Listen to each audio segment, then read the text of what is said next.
Cramer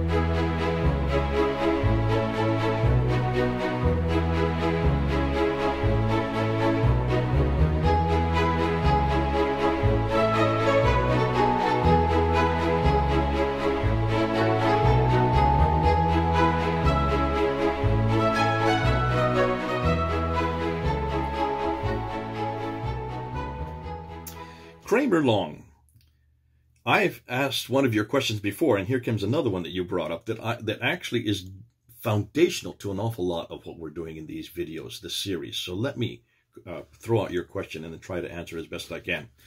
The only thing you say I am often not sure of is how to share with Muslims. Theologically or historically, it falls apart. True, they both fall apart. Which way to go is what I struggle with. Lately, it's been historical. And I love that. Lately, and I think mainly because you're watching our channels, Sneakers Corners and mine and Hatuns and Al-Fadi's. We're the ones who are really taking on the historical critique.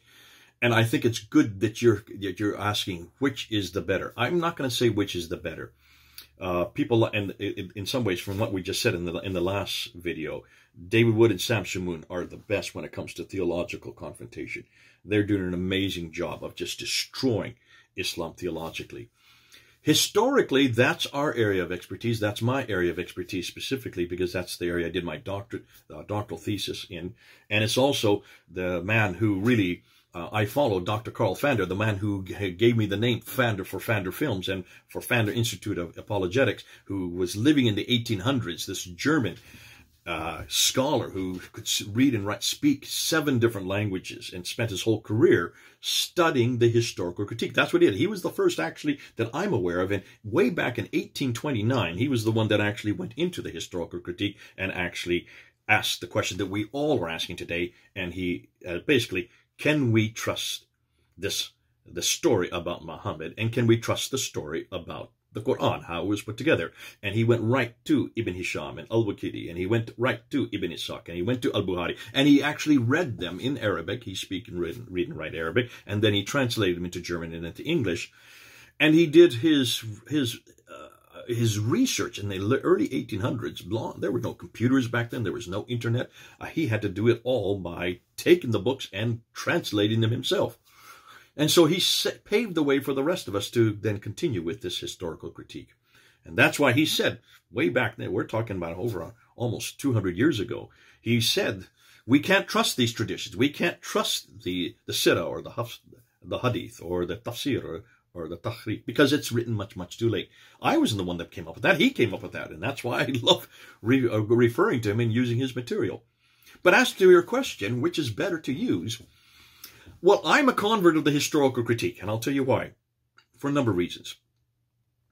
One of the first is that the historical critique is the most neutral of critiques. It's the most neutral of critiques in that it doesn't take a bias. There's not a bias either way, because all you're looking for, if you do it properly, is you're looking for the empirical evidence. That's all you're doing. You're looking for the empirical evidence concerning, in this case, what we're doing right now, and the series that we're going through right now is looking for whether Islam existed in the 7th century prior to 690. And that meant that we're asking whether Muhammad is the Muhammad that we see in the traditions, or he's nothing more than the Muhammad of faith. Or did he even exist? We're getting asked that question. I believe he did. Whether or not the Quran existed that early, whether or not it was put together by Abu Bakr and then canonized by Uthman, whether or not there were people called Muslims or a religion called Islam, and whether or not Mecca existed that early. These are the questions we're asking in this series. And because I'm asking these questions, it's not as a Christian asking it. I could be anybody. I could be a secular person. In fact, the secular people are the ones who come and shake my hand the most. I remember when I left Speaker's Corner back 3 years ago, the last time I was down there in 2017, the last man to say goodbye to me was an atheist who was almost in tears when he heard that I was leaving. He says, please don't go, because you're the only Christian we've met that's asking the basic question that all of us are asking, and it's just 3 words. Is it true? That's all you're asking. Is it true? And you're using language that we can understand. You're using redacted criticism. You're using source criticism. You're using literary criticism. You're using historical criticisms. And I kind of reminded him, but all those were all created on the Bible. And that's why we are the best to do it, because we understand it the best. And I thanked him for saying that he enjoyed this kind of material. But then I turned to him and I said, yes, you may be the ones that benefit most from this because it's material that you can understand, because you're sick and tired of us telling what God has done for us. Yeah, that's our own testimony. For you, it's not what God has done for you. You're asking this very basic question, is it true? And you're asking this of all religions, not just of Islam. You're asking it of Christianity or Buddhism or Hinduism or even atheism. That's the question we have to ask of atheists and humanists. Is it true? And one of the best ways to do that is to use historical criticism, because in every case, Cramer, every religion has not every, but the major religions have a revelation. And the revelation for Islam is the Quran. For us, it's the Bible. For the Sikhs, it's the Granth Sahib. For the Buddhists, well, the Buddhists have it's difficult to know where they go to. The Hindus, it's the Vedas, the Bhagavad Gita, the Upanishads. All these revelations in these different religions make historical claims. They talk about men who do certain things at certain times, in certain places. Those are the 4 areas of historical criticism. Men who do certain things at certain times, in certain places. And so we need to investigate those men doing those things at that place and at that time. And that's exactly what has been done with the Bible. Now we're doing it with the Quran. We're doing it with Muhammad. And we're asking those 4 historical questions of every religion. But right now, my area of expertise is the Islam. So I've been doing it for 25 years. I'll continue to do it till I die. I've got gray hair, so I'm not going to be here that much longer. But it's important that I do that because it's, as I said, it's neutral. It is absolutely neutral. And that's why the atheists liked it. That's why the humanists like it. And I remember when he said that, he had tears in his eyes, and I turned to him and I said, no, please don't you use this. Because you as a humanist and you as an atheist, all you wanted to just do is destroy those Muslims' faiths. And I don't want to destroy their faith. You know, they're some of the best people in the world. I absolutely love those Muslims. I find their passion attractive. I find their passion for God infectious. I don't want to destroy that faith for God. I don't want to destroy that faith in Revelation. I don't want to destroy that faith in the Quran unless I have something that's an alternative. Unless I have an antidote for it. You have nothing to give them. You're going to destroy their faith. You're going to destroy who they are, everything they believe, and you have nothing to replace it with. Atheism and humanism has nothing. We are the only ones that have something that can replace it. That's why I want to take them away from the Quran, and I want to bring them back from this book. I want to take them to this book. I want to take them away from the God behind this book, and I want to bring them back to the God behind this book. I want to take them away from the Isa of this book and bring them back to the Yeshua of this book. And we're the only ones that really know that. We're the only ones that have the antidote. We're the only ones that have the alternative. We are the only ones that have the answer. So the historical critique does just that, Cramer. Theologically speaking, you can do it as well. And that's why the David Woods and the Sam Shamoons and the Michael Browns are doing a great job at confronting it theologically. But the difficulty with theologically, you're starting from a Christian bias. You're assuming it's nothing more than a choice. It's nothing more than opinion. And it's one against the other. And you can do the whole, and what I love about David Wood and Sam Shamoon is they're looking at the theological implications of that, and they're looking at how irrelevant it is. And that's brilliant. The difficulty is it's not neutral. Being neutral means that we can step outside of our Christian bubble and still ask that same question and have all the right in the world to do so, because it's already been asked of the Bible, and it needs to be asked of the Upanishads, the Vedas, the Bhagavad Gita. It needs to be asked of all religious revelations that claim to be from God, as the Bible has already been asked and passed all those tests. And now it needs to be asked of Islam. And that's reasons why I think in the 21st century, the battle between Islam and Christianity or any religion will come down to, can they pass the historical test?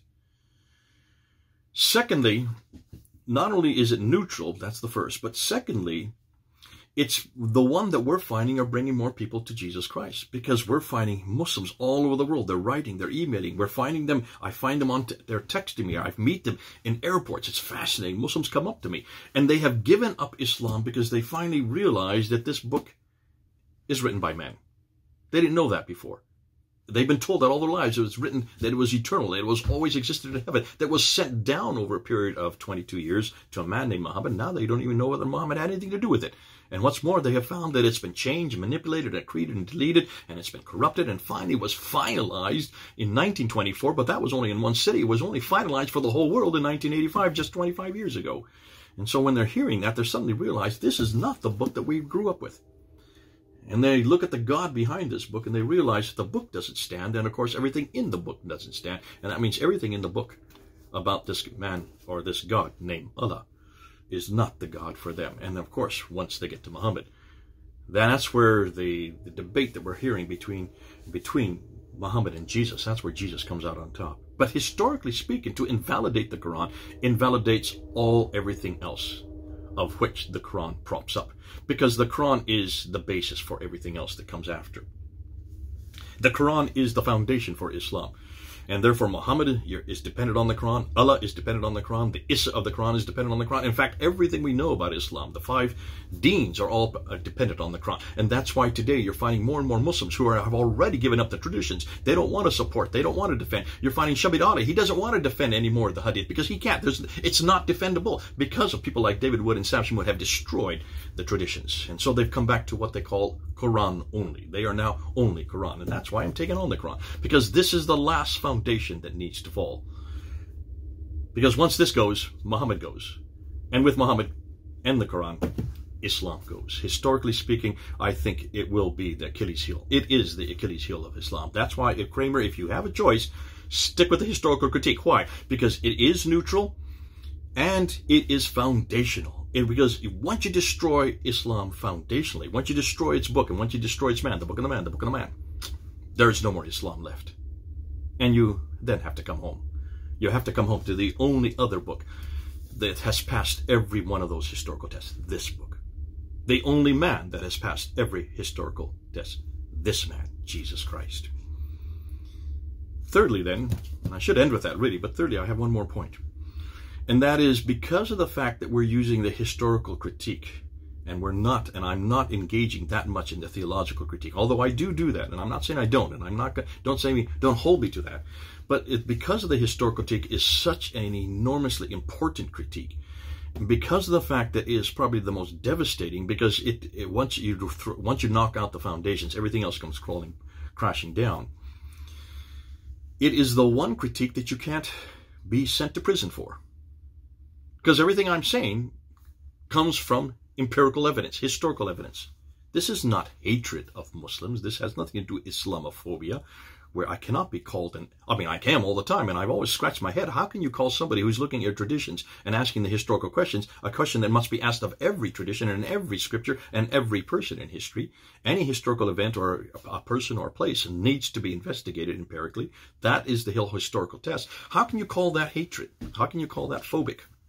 Islamophobic. This has nothing to do with phobia. This has nothing to do with hatred.